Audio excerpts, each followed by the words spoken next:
Hello friends, मैं पारुल वर्मा आज आपको हेल्थ इंश्योरेंस के बारे में बताने जा रही हूँ। हेल्थ इंश्योरेंस क्यों लेना चाहिए?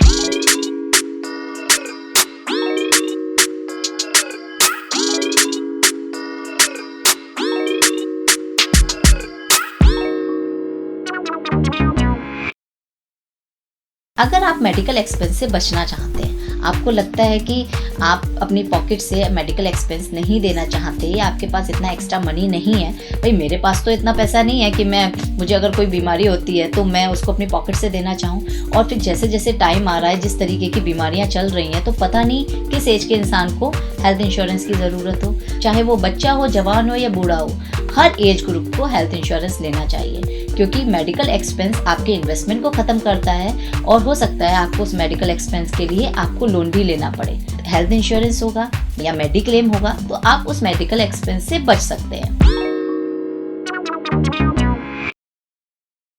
हेल्थ इंश्योरेंस लेते टाइम आपको ध्यान रखना है कि आप जिस कंपनी से हेल्थ इंश्योरेंस ले रहे हैं उस कंपनी का क्लेम सेटलमेंट रेशियो कितना है। अगर उसका क्लेम सेटलमेंट रेशियो 93-94% है तो आप उस कंपनी को चूज कर सकते हैं हेल्थ इंश्योरेंस लेने के लिए।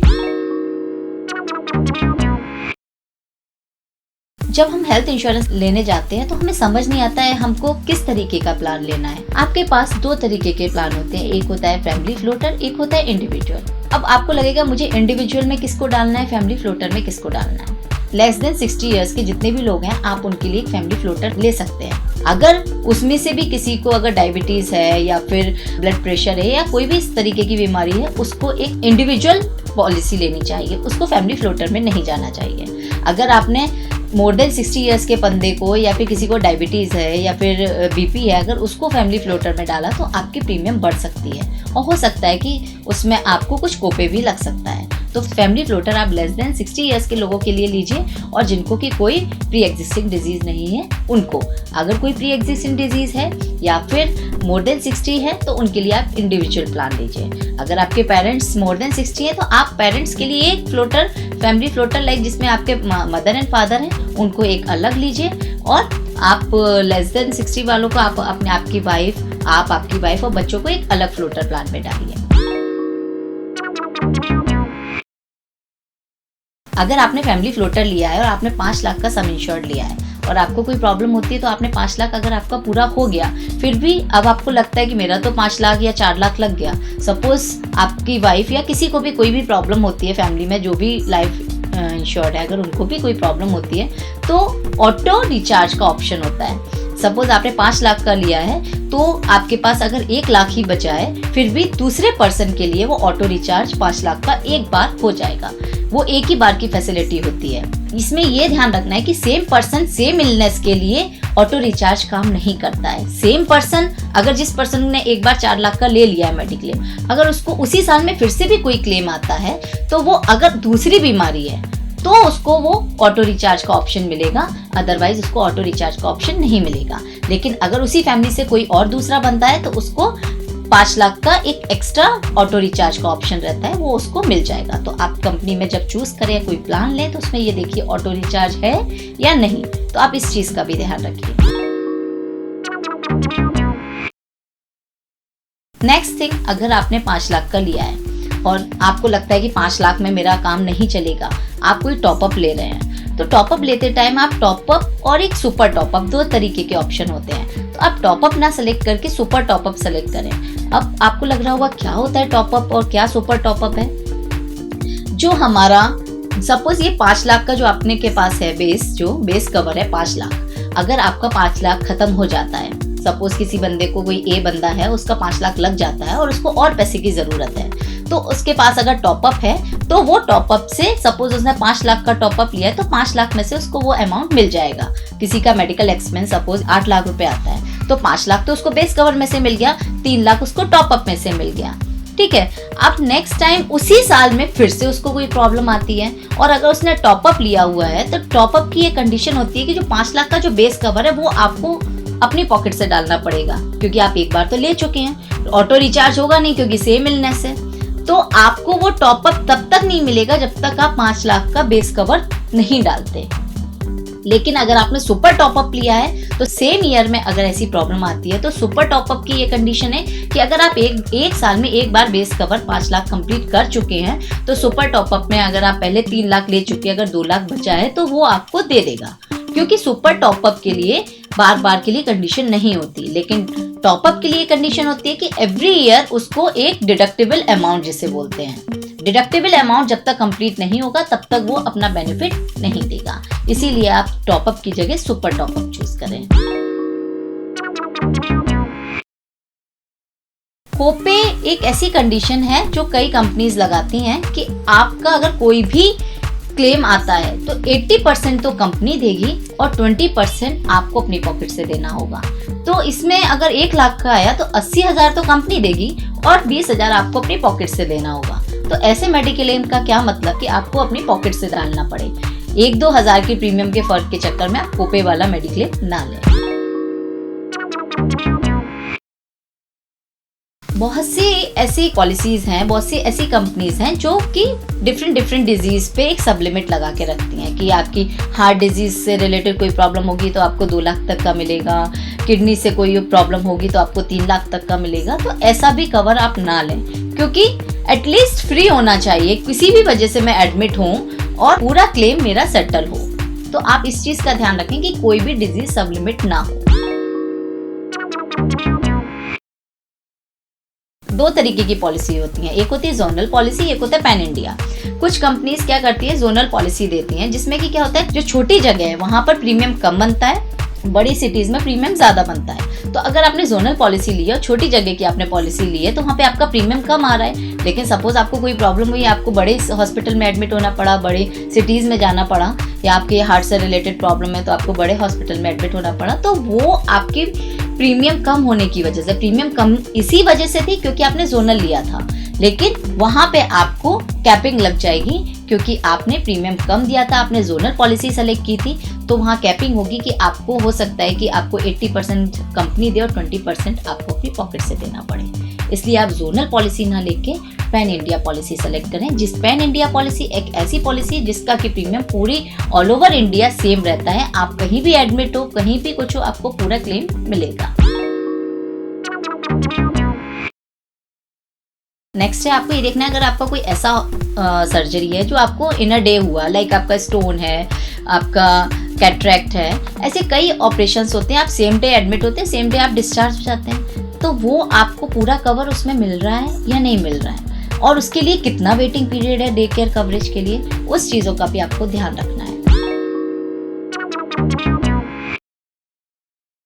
अगर आप हॉस्पिटल में एडमिट होते हैं तो उससे पहले भी तो आपने डॉक्टर को दिखाया होगा, और हॉस्पिटल से डिस्चार्ज होने के बाद भी आपके कुछ टेस्ट हुए होंगे, पहले भी कुछ टेस्ट हुए होंगे, तो वो टाइम पे जो खर्चा आया है क्या वो कंपनी पे कर रही है? अच्छी कंपनीज में जो भी मेडिक्लेम होता है तो प्री 30 डेज और पोस्ट 60 डेज का जितना भी खर्चा होता है, चाहे डॉक्टर की फीस हो या आपके कोई टेस्ट हो, कुछ भी हो, वो कंपनी आपको प्रोवाइड करती है। तो आप वही पॉलिसी लीजिए जिसमें pre and post hospitalization charge भी आपको मिल रहा हो। एम्बुलेंस चार्ज उसमें कवर हो रहा है कि नहीं हो रहा है, ये भी आपको देखना है।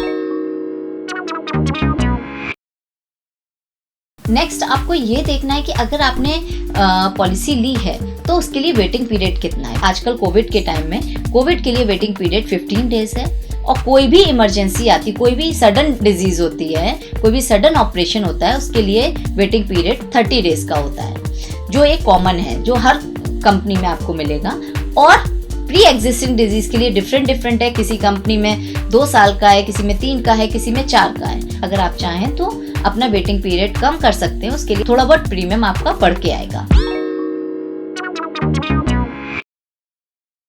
आपने अगर क्लेम नहीं लिया तो नेक्स्ट ईयर आपका सम इंश्योर्ड में कितना % इंक्रीज हो रहा है? मोस्टली कंपनीज 10% सम इंश्योर्ड इंक्रीज करके देती हैं, जिसे हम बोलते हैं नो क्लेम बोनस। अब नो क्लेम बोनस आपका कितना इंक्रीज हो रहा है, और अगर आपने क्लेम ले लिया है तो क्या वो कंपनी आपका नेक्स्ट ईयर प्रीमियम बढ़ा देगी, या उनका कोई फिक्स्ड है कि एवरी 5 ईयर पे प्रीमियम बढ़ेगा? तो इस चीज का भी आपको ध्यान रखना है। जिस कंपनी की आपने पॉलिसी ली है उसके आपके आसपास कितने कैशलेस हॉस्पिटल्स हैं, क्योंकि अगर कम है तो वो आपके लिए प्रॉब्लम हो सकती है। वैसे कुछ नहीं है, आपको अपनी पॉकेट से देना पड़ेगा, बाद में रिएम्बर्स हो जाएगा। लेकिन अगर आपके पास ज्यादा कैशलेस हॉस्पिटल्स हैं आपके नियर बाय, तो आप उस कंपनी का लेंगे तो वो आपके लिए ज्यादा बेनिफिशियल होगा। आपको ये देखना है कि कभी कोई आयुष ट्रीटमेंट कराना पड़े तो क्या कंपनी वो प्रोवाइड करा रही है आपको या नहीं। आप जो भी पॉलिसी ले रहे हैं उसमें आप ये देखिएगा कि कहीं उसमें कोई रूम रेंट कैपिंग तो नहीं है। जनरली क्या होता है कि एक रूम रेंट कैपिंग लगा देते हैं, प्रीमियम आपको कम लगता है, किसी भी कंपनी से आप लेने का इंश्योरेंस, आपने कम प्रीमियम का इंश्योरेंस ले लिया, लेकिन जब आप एडमिट होते हैं तब पता चलता है कि आपके जो सम इंश्योर्ड है, सपोज 5 लाख है तो आपको 5,000 तक का ही रूम रेंट मिलेगा पर डे का, और आईसीयू का 10,000 तक का ही मिलेगा, क्योंकि इसमें कंडीशन होती है 1% ऑफ सम इंश्योर्ड आपको रूम मिलेगा और 2% ऑफ सम इंश्योर्ड आपको आईसीयू मिलेगा। तो आप ये देखिए कि आपको कोई रूम रेंट कैपिंग तो नहीं है, क्योंकि अगर आप कोई प्री प्लान्ड आपकी कोई सर्जरी है तो ऑब्वियसली आप अपने सम इंश्योर्ड के अकॉर्डिंग जो रूम पड़ता है आप उसमें जाके एडमिट होंगे। लेकिन अगर कोई एक्सीडेंट हो गया तो वो टाइम पे तो आप जिस रूम में आपको मिलेगा, जो रूम आपको मिलेगा आप उसमें जाएंगे। आपका 10,000 का अगर रूम है पर डे का तो 5,000 तो आपको कंपनी देगी, 5,000 आपको अपनी पॉकेट से देना पड़ेगा। तो इस चीज का भी आपको ध्यान रखना है। आपको कंपनी एवरी ईयर एक फ्री हेल्थ चेकअप देती है, तो वो भी आपकी पॉलिसी में होना चाहिए। फ्री हेल्थ चेकअप होगा, इससे आपको बहुत बेनिफिट होगा।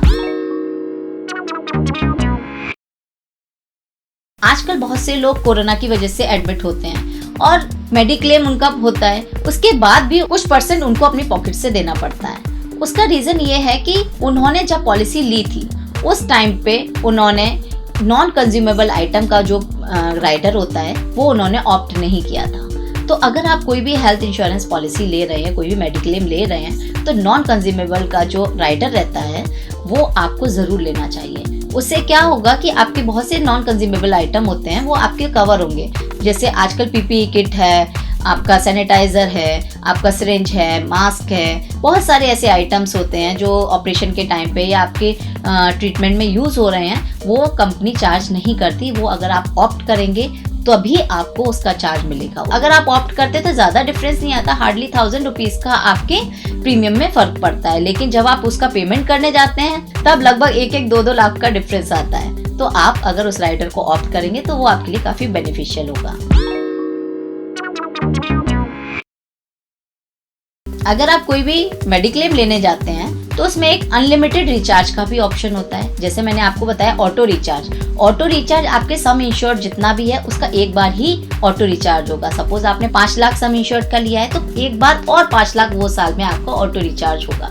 लेकिन अगर आपने अनलिमिटेड रिचार्ज का ऑप्ट किया है तो आपका कितनी बार भी वो साल में, एक ही साल में कितनी बार भी क्लेम आए, ऑटोमेटिकली आपका रिचार्ज होगा।